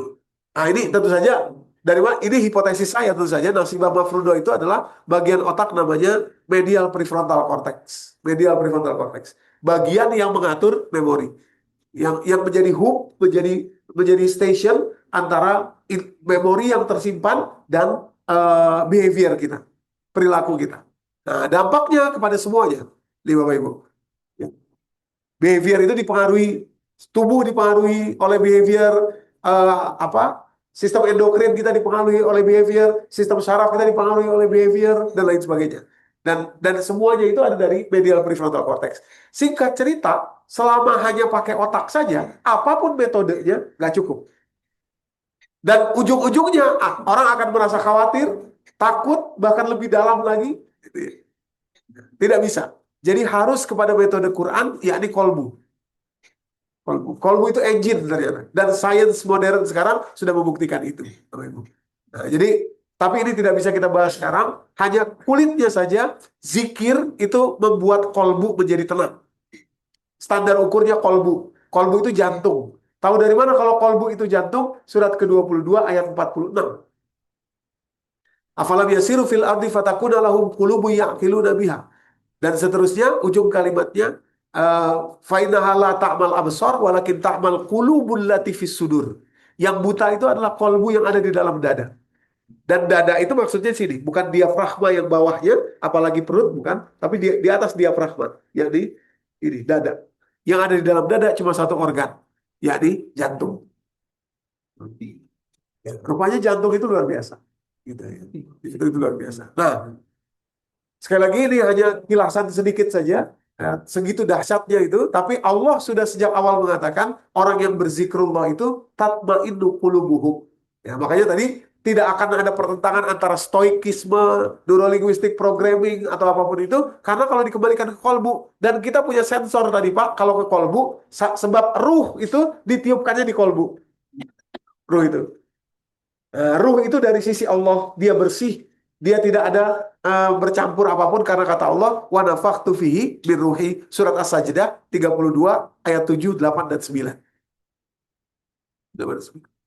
Ya, tapi tentu saja kita tidak bisa bahas hanya 2 jam, 3 jam, harus berkesinambungan karena bahasan ini amat luas sekali. Ya, kurang lebih begitu. Nah, pertanyaan Ibu tadi, ya, kenapa Allah itu perintahkan kita zikir? Zikir dan semua amal yang kita lakukan itu bukan untuk Allah. Maksudnya Allah nggak butuh itu semua. Allah, kalau kita ini apa namanya, membangkang semua di atas muka bumi ini, Allah tidak akan goyah tuh kekuasaannya. Tidak akan goyah keagungannya, nggak akan goyah. Tapi yang rugi kita sendiri. Contohnya misalkan ketika kita zikir, tubuh kita yang sehat. Heart rate variability kita yang enak. Tidak mudah naik gula darah kita. Tidak mudah naik tekanan darah kita. Jadi badan kita jadi sehat. Salah satunya yang sederhana aja, yang pragmatis saja kita bisa lihat. Tadi buktinya ya beberapa penelitian sudah kita tampilkan. Begitu kita betul-betul bisa berzikir, merasakan kolbu kita jadi sehat. Detak jantung, heart rate variability kita jadi bagus. Dia akan mengikat otak kita. Sehingga otak kita tidak liar dan akhirnya kita tidak banyak depresi, stres, dan lain sebagainya. Nah, jadi semuanya memang terpulang kepada kita. Kembali benefitnya untuk kita. Ya, Bu. Itu baru di dunia. Tambah lagi di akhirat nanti janji-janji Allah yang luar biasa. Tadi kalau seseorang berzikir, zikrullah. Itu sebabnya kalau kita punya ujian, yang pertama kali harus dilakukan adalah zikir. Merasa aman. Quran surat 64, surat At-Taghabun, ayat ke-9. Ayat ke-9. Coba, boleh dibuka. Kalimatnya. Ma asobakum min coba boleh dibacakan. Enggak, surat At-Taghabun, surat 64. Ayat 9. Oh, bukan berarti. 11, ayat 11. Enggak benar suratnya, surat 64. Ma asobakum min musibah. Ayat 11 bukan 9, 11. Ma asobakum min musibatin illa biiznillah. Tidak ada satu musibah pun yang menimpa kalian kecuali dengan izin Allah. Coba perhatikan bagaimana solusinya keluar dari ujian. Ya, seperti ujian yang sekarang ada di mana-mana ini. Saya ulangi kalimatnya, ma asabakum min musibatin illa biiznillah. Wa may yu'min billah yahdi qalbah. Siapa yang beriman kepada Allah, maka Allah tunjuki qalbunya sebagai jalan untuk mencari solusi dalam persoalan itu. Qalbu, wa may yu'min billah yahdi qalbah. Yahdi qalbah. Nah, jadi tidak ada musibah kecuali dengan izin Allah, dan siapa yang beriman langsung Allah tunjuki qalbunya.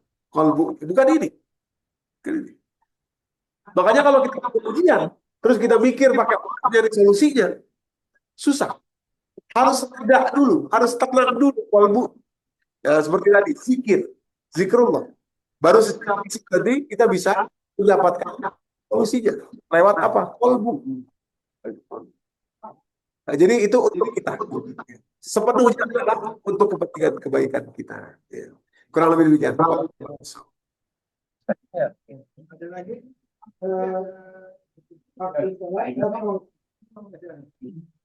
Terakhir Pak ini. Ya, sudah. Iya. Iya. Iya. Iya.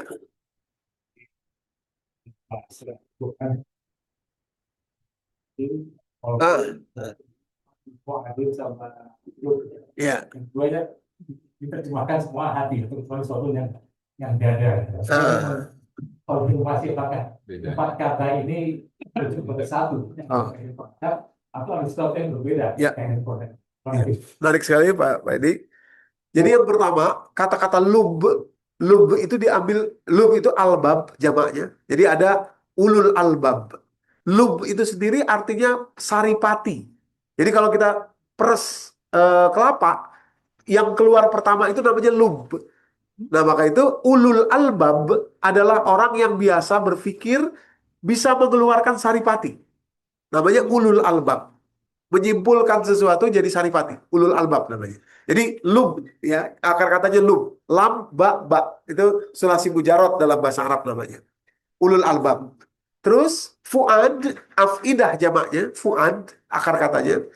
Itu artinya adalah consciousness, kesadaran.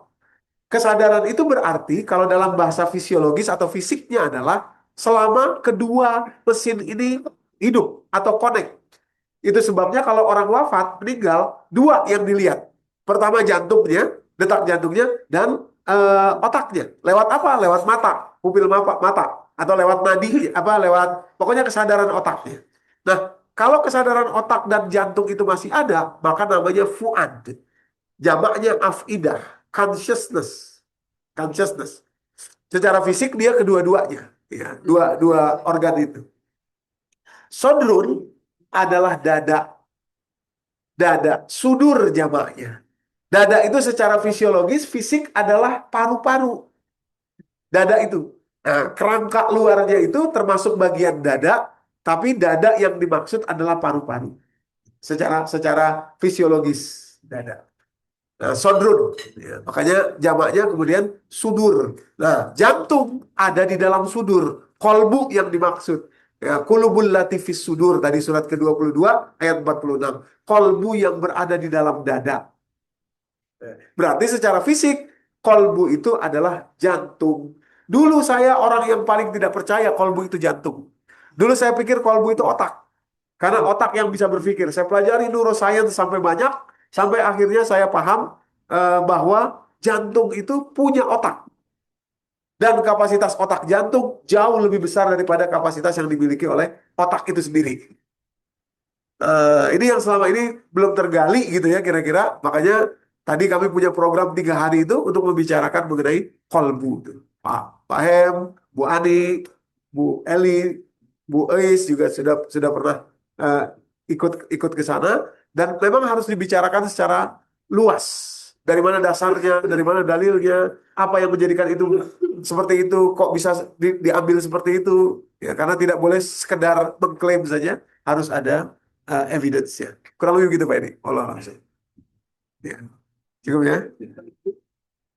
Oh iya, terakhir Ibu.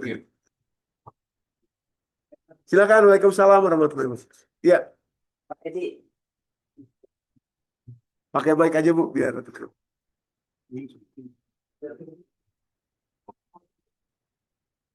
Waalaikumsalam.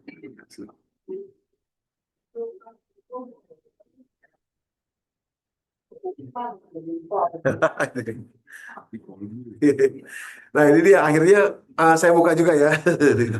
Makasih Bu. Nah ini Bapak Ibu ya, saya buka juga. Akhirnya saya udah curiga bakal ada yang nanya nih. Nah ini ya.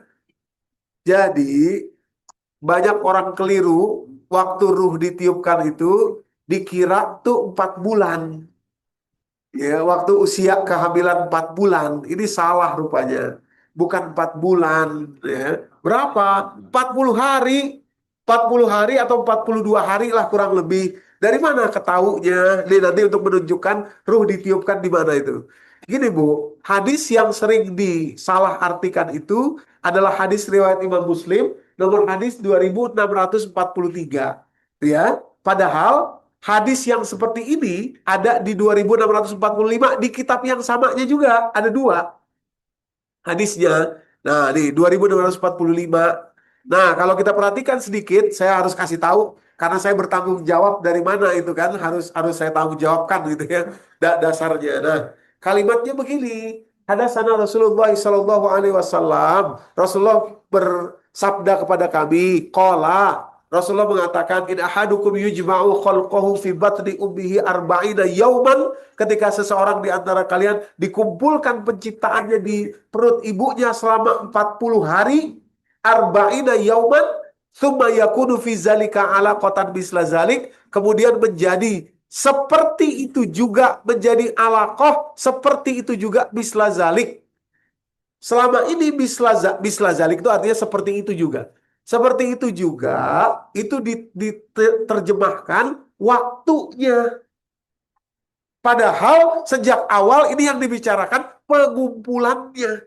Yujma'u fi khalqahu fi batni ummi.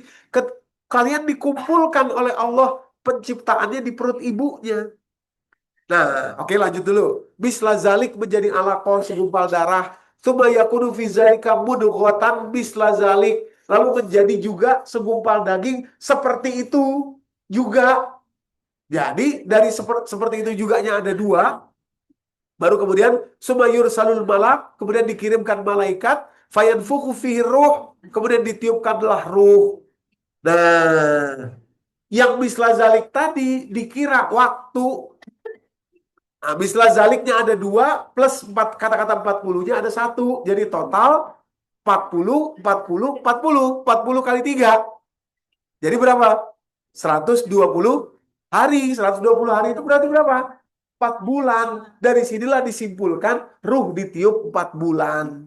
Padahal kalau misla zalik tadi dikembalikan kepada awal ayat, awal hadis, bahwa yujma'u fi khalqahu, dikumpulkan penciptaannya itu di perut ibunya, maksudnya bukan waktunya, tapi bagaimana penciptaannya. Ini sesuai, ya, penciptaannya bukan waktu, sesuai dengan hadis 2645-nya. 2645-nya dari Huzaifah bin Usaid, Nabi SAW bersabda, ya, ba'atsallahu ini, iza mar'un, seseorang bi bin nutfatin, mengeluarkan nutfahnya kepada, maksudnya terjadinya nutfah berkumpul dengan sel telur gitu ya. Ithnatan wa arba'una lailatan, 42 malam. 42 malam. Ya, lalu ba'atsallahu ilaihi malak, kemudian Allah utus kepadanya malaikat. Faswaroha, kemudian dibentuklah wajahnya. Wa khalqa sam'aha, kemudian diciptakanlah pendengarannya. Wa basaruha, dan penglihatannya. Ya, wa juluduha, dan juga kulitnya. Wa luhumuha, demikian pula dagingnya. Wa izomuha, dan demikian pula tulang-tulangnya. Ya, tsumma qol, kemudian malaikat itu berkata, ya Rob, ya, wahai Allah, apa yang akan diberikan kepada orang ini? Maksudnya apa yang akan ditakdirkan? Fayaqdi rabbuka masya, maka Allah menentukan apa yang Allah kehendaki kepada kepada apa namanya, jabang bayi tersebut di usia 42. Kalau hadis ini 42 hari alias 42 malam, tadi 40. Kalau misla zaliknya bukan waktu tapi penciptaan, 40 42, nggak terlalu jauh Bapak Ibu. Nah, begitu pula di ilmu pengetahuan modern Bapak Ibu yang dirahmati Allah, ya. Jantung itu berdetak saat pekan ke-5 sampai ke-7 kehamilan. Pekan ke-5 sampai ke-7, tengah-tengahnya kira-kira pekan ke-6. 6 kali 7 hari, 7 hari kali 6, totalnya 42. Persis. Berarti ketika jantung berdetak, saat itulah ruh ditiup. Itulah tanda ruh ada. Sampai detik ini ada. Makanya ruh ada di mana? Ruh ada di kolbu, tapi tidak seperti air ini berada di dalam botol. Kemampuan kita diberi oleh Allah ilmu tentang ruh sedikit sekali. Surat ke-17, surat Al-Isra itu. Yas'alunaka 'anir ruh, qulir ruhu min amri rabbi, wa ma utitu min ilmin illa qalil. Kalian tidak diberikan ilmu kecuali sedikit. Makanya kita nggak tahu gimana orang transplantasi jantung, tapi ruhnya apakah beda atau enggak. Nah, kita nggak tahu tuh. Nah, kita hanya tahu waktu ruh ditiup, jantung berdetak. Kurang lebih begitu, Bu. Allah alam bisawab. Ya. Iya, Bu, daripada pulang penasaran ya.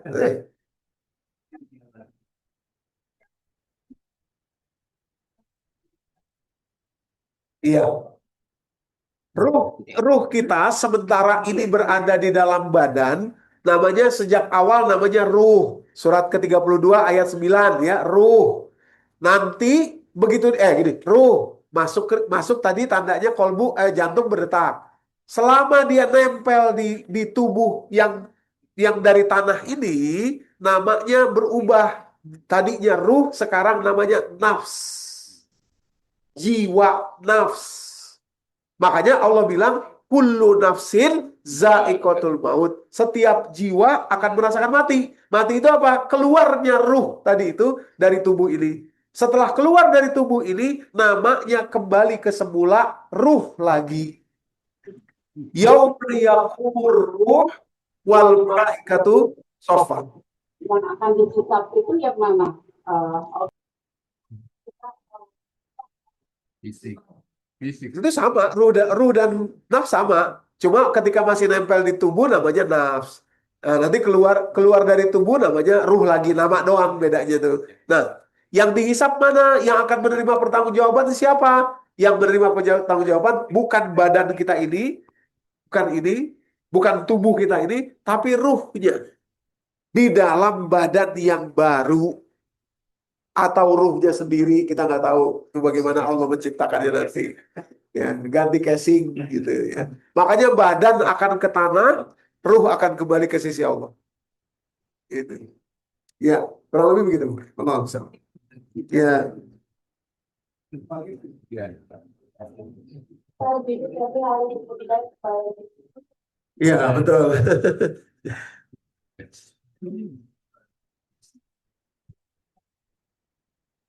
Suasananya harus banyak lihat gunung ya Pak ya baru. Belum salah. Betul salah. Masih kemarin Nggak tahu saya udah masuk itu. kita teorinya jam 11.40. Saya sudah masuk ya, sudah masuk. Sudah 11 menit. Ini agak cukup jauh. Kita pun bukan orang ya, kita ya. Masjid kita, bapak-bapaknya tahu kita ke masjid sama kami. Ibu-ibu di sini. Nah, bisa jadi kita nanti nggak apa-apa kalau dia tetap di masjid, kita kalau mau datang Ya, dulu, kita. terus kita imaman kita. Oh, iya. Kan saya lihat. Nah, jadi kalau kan itu belum dilanjut ya. Jadi kita santai aja gitu ya. Tapi yang dari kami bagaimana? Berdiskusi lagi, yang lain lah. Jadi gitu ya. Jadi kita jadi kita bertanya lagi. Jadi kita satu lagi. Oh ya silakan. Satu lagi aja. Oh, satu bentar. Ganjar. Satu lagi. Penasaran. Minumnya ada. Ya, Zikir itu Video resmi. ya, saran-saran harus demikian atau ya, yang kedua zikir dan doa ya, kalau kita balik kepada itu iya, iya. Waalaikumsalam. Ya, menarik sekali. Jadi yang pertama, doa itu sebetulnya bukan permintaan. Bukan permintaan doa itu. Doa itu adalah zikir. Itu sebabnya doa di dalam Al-Quran itu adalah mengadu kepada Allah. Zikir. Contoh doa Nabi Adam misalkan. Quran surat ke-7 ayat 23. Rabbana zolamna anfusana wa illam taghfir lana wa tarhamna lanakunanna minal khasirin. Itu komunikasi. Maka disebut dalam bahasa Arab da'a yad'u du'uwan. Itu akar katanya da'a. Yad'u du'uwan du'aan. Nah, itu ya. Itu artinya manggil.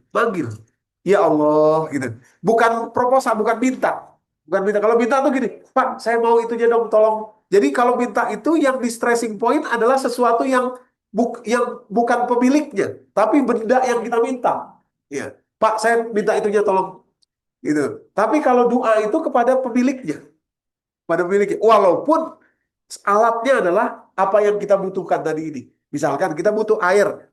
Ya, air ada di Pak Hem misalkan saya kalau doa itu ke Pak Hemnya, bukan ke airnya. Kalau airnya, Pak tolong airnya. Begitu airnya ada, saya lupa aja. Udah nggak ada. Tapi karena doa itu kepada Pak Hemnya, begitu ada ngobrol sama Pak Hem, saya bahkan lupa lagi nih. Nggak perlu lagi. Gitu. Itu bedanya doa. Maka itu doa adalah muhul ibadah. Doa itu adalah jiwanya ibadah. Sementara ibadah itu adalah zikir. Nah, jadi sebetulnya doa itu adalah zikir juga. Cuma interpretasi kita harus diluruskan. Dia bukan proposal permintaan, tapi dia adalah menyeru memanggil Allah, berkomunikasi kepada Allah. Sedikit mengenai itu. Tentu saja itu panjang ceritanya, tapi mungkin permukaannya saja saya bisa sampaikan begitu. Yang kedua, di dalam Al-Quran banyak sekali zikir. Bahkan semua ayat Al-Quran itu zikir. Dari mana taunya? Surat Al-Qamar, surat 54, ada 4 kali ayat disebut. Ayat 17, ayat 20, ayat 22, ayat 32, dan ayat 40. Walaqad yassarnal Qur'ana lizikri fahal min muddakir. Sungguh telah kami mudahkan Al-Quran untuk zikir. Maka adakah yang ingin mengambil pelajaran? Jadi semua ayat Al-Quran zikir. Cuma dari situ kita tahu bahwa zikirnya bukan bukan penyebutan kuantitas tapi kualitas. Kualitas. Nah, jadi kalau Bapak misalnya Pak Catur mau ambil ayat Al-Quran, doanya Nabi Yunus, saya mau ambil jadi zikir. Quran surat ke-21 ayat 87. Boleh nggak? Bagus sekali. La ilaha illa anta, subhanaka, ini kuntu minaz zalimin. Oh, saya mau ambil doanya Nabi Ayub, surat yang sama, 21 ayat 83-nya. Ya, Rabbi ini masaniyad dur wa anta arhamur rahimin. Boleh. Apalagi kalau digabungkan dengan konteksnya. Misalkan lagi sakit, ambil zikir doa Nabi Ayub, cocok. Lagi dalam kesulitan, ambil zikir doa Nabi Yunus, cocok. Lagi membutuhkan bantuan Allah, ambil zikir doa Nabi Musa, cocok. Lagi apa tadi? Ya, ingin memperbaiki diri, penuh kesalahan, ambil zikir doa Nabi Adam, surat 7 ayat 23 tadi, cocok. Nah, gitu. Jadi kita bisa bahkan lebih mencocokkan secara makna kepada zikir yang ada di dalam Al-Quran. Tapi selain Al-Quran juga ada penjelasan yang disampaikan oleh Nabi SAW. Tentu saja Nabi tidak pernah bicara kecuali itu adalah wahyu. Wa ma yantiqu 'anil hawa in huwa illa wahyu yuha. Surat ke-54 surat An-Najm ayat ke-1 2 3 4 5 6 ayat ke-6. Ayat ke maaf 1 2 3 ayat ketiga. Wa ma yantiqu 'anil hawa in huwa illa wahyu yuha. Nabi tidak pernah bicara kecuali itu wahyu. Sehingga apa yang diajarkan Nabi juga wahyu. Maka itu doa al-ma'thurat itu diambil dari kebiasaan Nabi. Nah, sampai kepada kita riwayatnya boleh kita pakai, sangat bagus karena itu juga berupa wahyu, gitu Pak. Nah, jadi sebenarnya yang mana saja kita pakai, asal pemahamannya kita masukkan, insya Allah dapat benefitnya yang luar biasa. Kurang lebih begitu. Allah Alam. Ini kita cukup aja ya.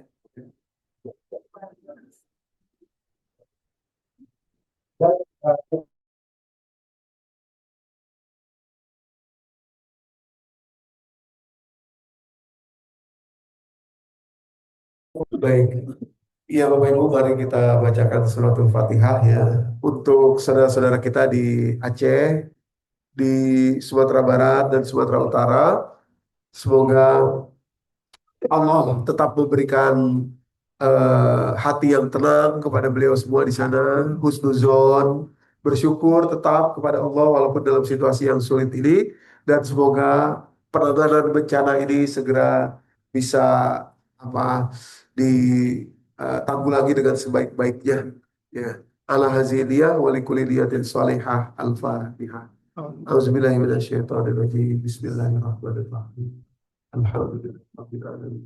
Rahmanir-rahim. Maliki yaumiddin. Iyyaka na'budu wa iyyaka nasta'in. Ihdinas siratal mustaqim. Siratal ladzina an'amta 'alaihim ghairil maghdubi 'alaihim waladdallin. Amin. Mohon izin satu lagi Al-Fatihah kita bacakan. Tadi khusus untuk saudara-saudara kita atau rekan-rekan Bapak Ibu semua yang mungkin dalam keadaan sakit atau berhalangan, ya mudah-mudahan Allah tetap memberikan rasa syukur kepada beliau semua walaupun dalam keadaan yang sulit atau sakit, dan semoga insya Allah dengan Al-Fatihah ini kita pun yang akan juga sama-sama ya menuju kepada Allah Subhanahu wa taala pada gilirannya akan menuju kepada Allah insya Allah dalam keadaan yang bahagia, dalam keadaan yang riang gembira, dalam keadaan penuh sukacita. Ala hazidiyah wa likulli salihah. Al-Fatihah. A'udzubillahi minasyaitonirrajim. Bismillahirrahmanirrahim. Alhamdulillah. Rahmanir-Rahim. Maliki yaumiddin. Iyyaka na'budu wa iyyaka nasta'in. Ihdinas siratal mustaqim. Siratal ladzina an'amta 'alaihim ghairil maghdubi 'alaihim waladdallin. Amin. Terima kasih. Kita tutup. Yang tutup doa kepada majelis para dia aja ya. Terima kasih. Billahi taufiq wal hidayah. Assalamualaikum warahmatullahi wabarakatuh. Waalaikumsalam. Kita ikut namanya membaca hamdalah kemudian sholat sunnah. Alhamdulillah.